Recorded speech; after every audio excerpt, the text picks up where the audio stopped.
masih relevan untuk era saat ini? Berikut pembahasannya. Pemirsa, kaum syarikat Islam telah menyalakan api kesadaran bangsa jauh sebelum para pemuda mengucap Sumpah Pemuda di tahun 1928.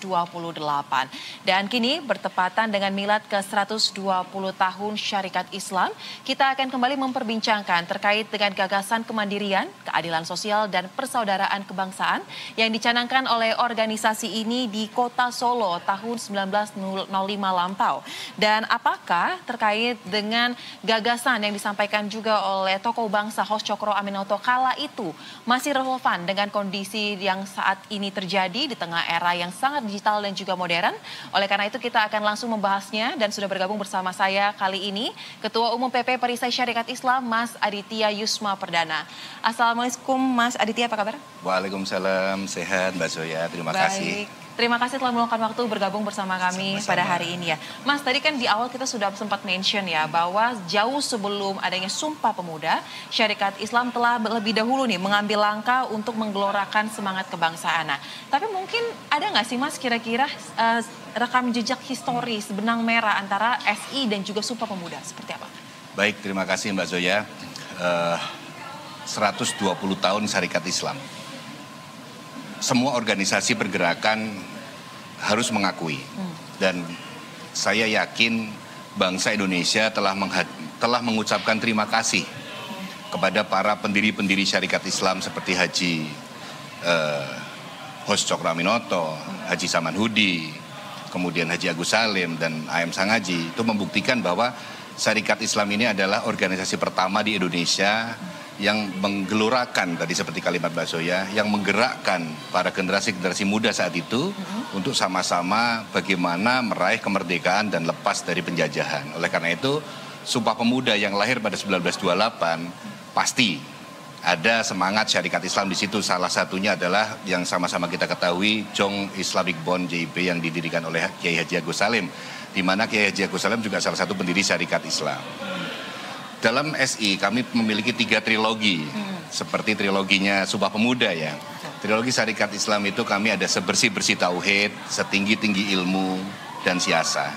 Oleh karena itu, trilogi Syarikat Islam dengan trilogi Sumpah Pemuda, satu darah, yaitu tanah air Indonesia, satu tumpah darah, tanah air Indonesia, satu bangsa-bangsa Indonesia, dan satu bahasa persatuan bahasa Indonesia. Baik trilogi Syarikat Islam maupun trilogi dari Sumpah Pemuda itu mengajarkan resilient menurut kami, daya tahan. Oleh karena itu di era sekarang, era digitalisasi sekarang, kita para pemuda, kita para penerus bangsa, mari kita perkuat resilient kita, daya tahan kita, agar kita tidak mudah terpengaruh dari isu-isu media. Nah, menarik untuk membahas terkait dengan resilient, daya tahan. Nah, kita tahu ya banyak sekali hal yang terjadi, gelombang informasi dan juga perubahan zaman yang sangat cepat. Nah, mungkin bisa dielaborasi nih Mas, resilience ini yang dimaksud ini seperti apa sih untuk para pemuda khususnya? Baik. Saya mengutip frasa dari bahasa Latin. Di situ ada mensana in corpore sano. Bahasa Latin itu mengartikan bahwa di dalam tubuh yang sehat terdapat jiwa yang kuat. Saya rasa ini kurang tepat. Bagi kami, bagi kaum Syarikat Islam, kami meyakini bahwa di dalam jiwa yang sehat terdapat tubuh yang kuat. Bukan sehatkan tubuhnya dulu, bukan, tapi sehatkan jiwanya dulu. Oleh karena itu, pemikiran-pemikiran tokoh-tokoh bangsa, pemikiran-pemikiran tokoh-tokoh Syarikat Islam itu fokus pada bagaimana di dalam jiwa yang sehat akan menimbulkan tubuh atau raga yang kuat. Kenapa? Karena jiwa terbentuk jauh sebelum raga itu terbentuk. Dalam konteks kenegaraan dan kebangsaan, jika kita anggap Indonesia adalah sebuah badan, sebuah raga, dan rakyat adalah jiwa. Oleh karena itu, bagaimana membuat bangsa ini kuat harus membuat rakyatnya sejahtera, rakyatnya sehat, rakyatnya penuh pendidikan tercukupi. Dan ini gagasan-gagasan ini telah diucapkan oleh para pendiri-pendiri Syarikat Islam seperti Haji Saman Hudi, kemudian Hos Cokro Aminoto, kemudian Haji Agus Salim, A.M. Sangaji, dan lain-lain, yang kemudian kami melihat dalam pemikiran sang begawan ekonomi, yaitu Bapak Sumitro Joyo Hadikusumo, yang saat ini telah diejawantahkan oleh putra beliau, yaitu Bapak Presiden Prabowo Subianto, dalam berbagai gagasan-gagasan asacita seperti adanya Danantara, Betul. seperti adanya Koperasi Desa Merah Putih, dan program-program lainnya yang memang sangat berpihak kepada rakyat. Dan kami juga sangat mengapresiasi dan sangat tepat sekali Bapak Presiden Prabowo Subianto menunjuk Ferry Juliantono, yaitu sebagai kader Syarikat Islam, Sekjen Syarikat Islam, dan beliau sosialis sejati sebagai Menteri Koperasi. Kami yakin akan sukses di tangan Ferry Juliantono, tentunya berkolaborasi dengan Syarikat Islam, dengan Ketum Syarikat Islam, yaitu Bapak Hamdan Zulfa.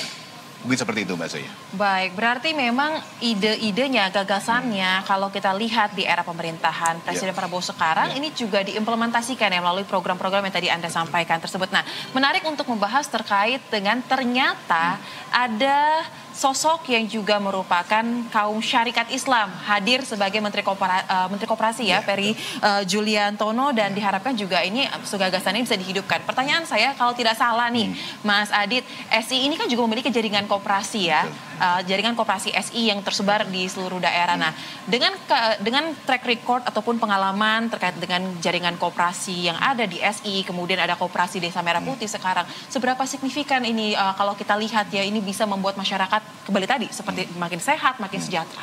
Ya, baik.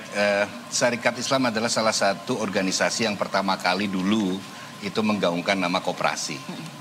Bagaimana membangun dari desa, bagaimana mensejahterakan masyarakat dari desa, karena desa itu adalah ujung tombak daripada bangsa dan negara Indonesia. Oleh karena itu, dengan hadirnya saat ini Kopdes Merah Putih dan program-program Presiden Prabowo, kami bukan mendukung, tapi kami sudah di dalam itu. Kami sudah berada di dalam posisi itu, mendukung dari sebelum adanya program ini. Sehingga seperti tune in, jadi seperti program Presiden Prabowo saat ini canangkan dengan apa yang program Syarikat Islam yang selama ini telah dijalankan itu sama. Menyatu, sehingga kita hanya inline-kan saja. Jadi oleh karena itu saya ulangi lagi, tadi sangat tepat Presiden Prabowo menunjuk Ferry Juliantono sebagai Menteri Koperasi, karena beliau Sekjen Syarikat Islam dan juga kader SI yang memang sangat jelas sekali sikap-sikap kenegaraannya, nasionalismenya sudah sangat jelas. Baik, ini adalah orang yang tepat di posisi yang tepat. Di posisi yang tepat. Baik, nah tapi kalau misalnya kita lihat ke 120 tahun ini kan bertepatan juga ya kita dalam masa memperingati milad ke 120 tahun SI. Relevan nggak sih kira-kira menurut Anda sendiri gagasan-gagasan yang dulu pernah disampaikan oleh tokoh-tokoh bangsa tersebut dengan kondisi saat ini? Seperti apa relevansinya, semangat filosofis perjuangan yang boleh disampaikan? Baik, jadi mungkin saya mengutip satu frasa dari Leo Tolstoy ya. Jangan bicara kepadaku tentang agamamu, tapi tunjukkan aku agamamu dalam perilakumu. Artinya begini. Syarikat Islam adalah syarikat Islam, bukan syariat Islam. Itu yang perlu kita garis bawahi. Ketika orang lain bertanya, apakah syarikat Islam itu hanya untuk agama Islam? Nah, itu bukan. Karena syarikat Islam, syarikat itu berdagang artinya. Syariat itu bukan. Yang kalau ketika orang menanyakan bahwa apakah boleh saya non-muslim, gitu, kemudian saya bergabung dengan perisai syarikat Islam misalkan seperti itu, saya jawab kalau perisai boleh. Karena perisai syarikat Islam itu lintas agama. Lintas agama, sehingga syarikat itu perdagangan, syirkah perdagangan gitu. Jadi perdagangan dalam Islam, ekonomi dalam Islam. Oleh karena itu Bapak Ketum kami Pak Hamdan Zulfa memberikan satu tagline, ekonomi kuat, umat berdaulat. Sehingga syarikat Islam adalah all about ekonomi, semua tentang ekonomi. Dari pesan-pesan yang ingin kami sampaikan ini, bahwa syarikat Islam ini bukanlah sebuah pergerakan yang tersimpan rapat di museum, karena mungkin sudah 120 tahun kami Syarikat Islam berada atau berdiri di Republik Indonesia ini, tapi kami adalah epicentrum Mbak Zoya. Syarikat Islam adalah epicentrum, sebuah epicentrum pergerakan, di mana seperti kalimat awal tadi, di mana seluruh organisasi harus sepakat mengakui bahwa Syarikat Islam adalah epicentrumnya, gemanya. Oleh karena itu relevansi tadi pertanyaan, relevansi 120 tahun Syarikat Islam, milad Syarikat Islam ini adalah dengan kondisi sekarang adalah jika semangat seluruh kaum Syarikat Islam kita padukan, kita sama-sama, ayo kita bergerak, ayo kita bangkit, bersama-sama dengan organisasi-organisasi lain yang lebih muda dari Syarikat Islam, kita bersama-sama, ayo kita bangun ekonomi, ayo kita gerakkan ekonomi agar ekonomi kuat, umat berdaulat. Tentunya umat ini bukan hanya umat Islam. Oke, jadi lintas agama juga Lintas bisa? agama. Tentunya umat ini, kita Indonesia ada 6 majelis tinggi agama. Tentunya Syarikat Islam itu dapat atau sangat membuka pintu untuk bagaimana 6 majelis tinggi agama, ayo kita bersama-sama. Ayo kita bersatu padu. Ayo kita gagasan-gagasan Presiden Prabowo ini, baik melalui Kopdes Merah Putih atau Kopkel Merah Putih, ataupun dengan MBG dan lain, ayo kita dukung bersama-sama. Kalau tadi kita sudah membahas terkait dengan kurang lebih program-program di bidang ekonomi ya yang saat ini tengah dijalankan oleh Presiden Prabowo Subianto dan pemerintahannya. Kalau untuk refleksi 1 tahun pemerintahan Presiden Prabowo Subianto nih, Mas Adit, dalam hal geopolitik global nih, apakah ada catatan mungkin dari Anda? Baik, refleksi geopolitik global, kami mengakui dan mungkin semua orang di dunia ini harus mengakui kesuksesan Presiden Prabowo Subianto dalam geopolitik global ini sangat terlihat. Khususnya yang kami garis bawain adalah dalam proses perdamaian Palestina. Satu kejadian yang sekian puluh tahun tidak pernah selesai, tapi alhamdulillah di era Presiden Prabowo perdamaian Palestina mulai kelihatan sangat jelas menuju bagaimana Palestina menjadi negara yang berdaulat. Bahkan dalam satu kondisi, dalam satu rapat, kami perisai Syarikat Islam bahkan bersiap-siap jika memang Presiden Prabowo memberikan satu kesempatan atau memberikan satu kepercayaan kepada kami, perisai Syarikat Islam silakan kalau mau ikut untuk ke Palestina sebagai relawan, sukarelawan, kami siap. Karena itu mimpi kami, Mbak Zoya. Mimpi kami adalah bagaimana melihat Palestina itu merdeka. Bagaimana melihat Palestina itu damai. Terus terang ketika bicara Palestina, saya pribadi, saya tidak mampu banyak berkata-kata. Karena melihat video anak-anak yang meninggal, korban-korban jiwa dari anak-anak yang meninggal itu membuat saya sulit berkata-kata. Jadi sehingga ketika apapun yang diperintahkan, misalkan Syarikat Islam atau perisai silakan kalau memang ada yang mau untuk pergi ke Palestina menjadi sukarelawan membantu para korban-korban, kami sangat siap. Kita sudah cukup jauh ya, kita membahas tentang SI dan juga program pemerintah, tidak terkecuali ekonomi dan geopolitik global nih, Mas Adit. Tapi kan saya juga dapat informasi bahwa Anda juga aktif nih sebagai seorang aktivis, produser film, dan juga dalam bidang seni budaya batik nih, khususnya melatih lebih dari 100 negara, 140 ya kalau tidak salah. Nah, kalau untuk dalam aspek seni budaya, Mas Adit, kira-kira apa yang menjadi harapan Anda di pemerintahan Presiden Prabowo Subianto ini? Baik, nah itu mungkin senada dengan apa yang kami gunakan pada acara spesial talk show ini, bahwa ini adalah batik dan dasi ini memang sesuai dengan apa yang digambarkan busana yang digunakan oleh Sokro Aminoto dengan belangkonnya. Saya bukan seorang anak jenderal, bukan. Saya bukan anak konglomerat, saya bukan anak politikus, ataupun saya bukan anak seorang pejabat tinggi negara, bukan, Mbak Zoya. Makanya tadi kalimat aktivis, produser film dan aktivis seni budaya itu saya lahir di Subang, Sukamandi. Saya lahir di atas kain batik dan saya besar di keluarga pembatik di Pekalongan. Oleh karena itu saya memiliki semangat ketika melihat batik. Saya selalu melihat masa kecil saya. Saya selalu melihat bagaimana kehidupan para pembatik tulis, khususnya ya, pembatik tulis yang handmade gitu ya. Kesabaran beliau itu yang kami lihat, atau kesabaran almarhum orang tua kami ketika membuat batik itu yang menjadikan semangat saya untuk melestarikan batik. Dan alhamdulillah saat ini sudah memberikan peserta pelatihan lebih dari 140 negara di 7 kegiatan. Kenapa saya pribadi terjun di bidang batik gitu ya? Karena yaitu kami melihat di Pekalongan itu tidak ada regenerasi pembatik. Baik. Tidak ada. Ini mungkin jika Presiden Prabowo menonton acara ini, kami berharap Presiden mengetahui ini dan berkenan untuk memberikan satu perhatian lebih kepada pengrajin batik, khususnya pembatik tulis. Kenapa? Karena tidak ada anak muda, tidak ada generasi muda yang berkenan untuk menjadi pembatik, dikarenakan ekonomi yang sulit. pembatik ini, batik tulis satu kain 3 bulan, 4 bulan selesai itu dengan penghasilan yang sangat sulit, yang sangat sedikit, sangat minimal sekali. Baik.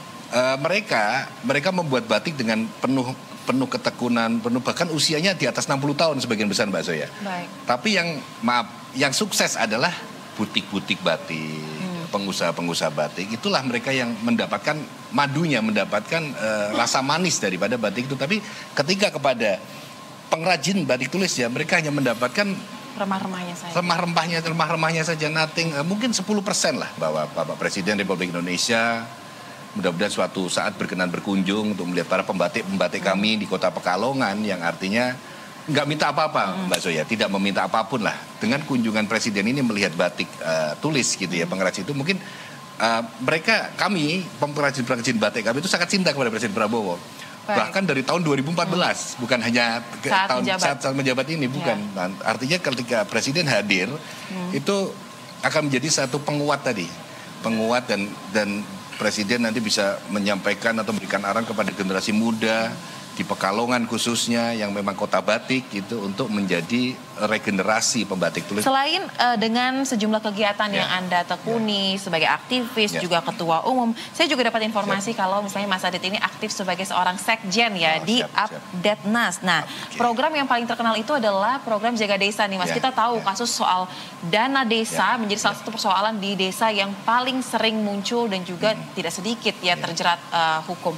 Nah, apa kira-kira yang menjadi tujuan utama terkait dengan program ini? Silahkan Mas. Baik. Artinya kami hadir, asosiasi ini memberikan kesempatan kepada saya untuk menjadi Sekretaris Jenderal Sekjen DPP Apeknas dalam rangka untuk memberikan informasi, menyampaikan aspirasi, dan mendampingi masyarakat desa agar tidak lagi salah ataupun tidak, agar memahami tata cara bagaimana sih pengelolaan dana desa, apalagi sekarang ditambah lagi dengan Koperasi Desa Merah Putih atau Koperasi Keluaran Merah Putih, akan banyak sekali dana-dana yang transfer kepada desa. Oleh karena itu kami hadir, Apeknas hadir untuk mendampingi, bukan untuk sok-sokan, bukan, tapi kami hadir untuk mendampingi para kepala desa, perangkat desa untuk ayo bersama-sama kita sukseskan program-program Presiden Prabowo, baik Kopdes Merah Putih maupun dana desa, dan tentunya kurang lebih seperti itu.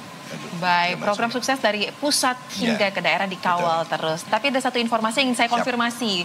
Kalau tidak salah nih, saya dapat informasi juga Anda baru saja mendapatkan amanah baru di partai baru. Nama partai ini Partai Rakyat Indonesia, apa betul? Dan kira-kira motivasi politik Anda untuk bisa bergabung di partai ini seperti apa sih? Kegiatan terbaru kami memang betul itu, kami diberikan amanah sebagai Sekretaris Jenderal Partai Rakyat Indonesia. Artinya kami membuktikan, Mbak Zoya, bahwa Indonesia itu memerlukan dukungan daripada generasi-generasi muda, khususnya generasi-generasi muda yang melek politik gitu ya. Oleh karena itu, melalui pembelajaran saya di organisasi-organisasi sebelumnya, sekarang masuk ke politik, itu saya berharap mampu belajar langsung kepada politik itu dari dalamnya, bukan hanya dari luar.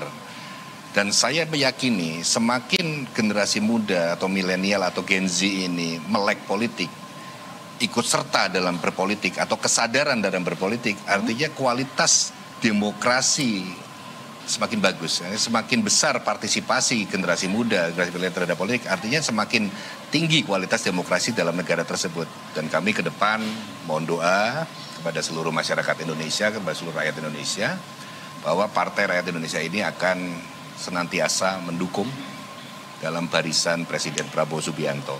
Baik, tambah satu lagi partai meramaikan politik tanah air, PRI, dengan Mas Adit sebagai sekjennya dan Muhammad Nazarudin sebagai ketua umum. Dan pemirsa, sebelum kita mengakhiri juga terkait dengan dialog dan diskusi yang sangat menarik bersama dengan Mas Aditya, mungkin ada kata penutup mungkin untuk dapat merangkum semua pembicaraan kita pada hari ini seperti apa, Mas? Kalimat kami penutup, dan kemudian izin kami berpantun. Boleh. Ya, berpantun. Pantun ini mudah-mudahan bisa menggelorakan semangat untuk khususnya kaum syarikat Islam, bahwa syarikat Islam akan terus berjuang.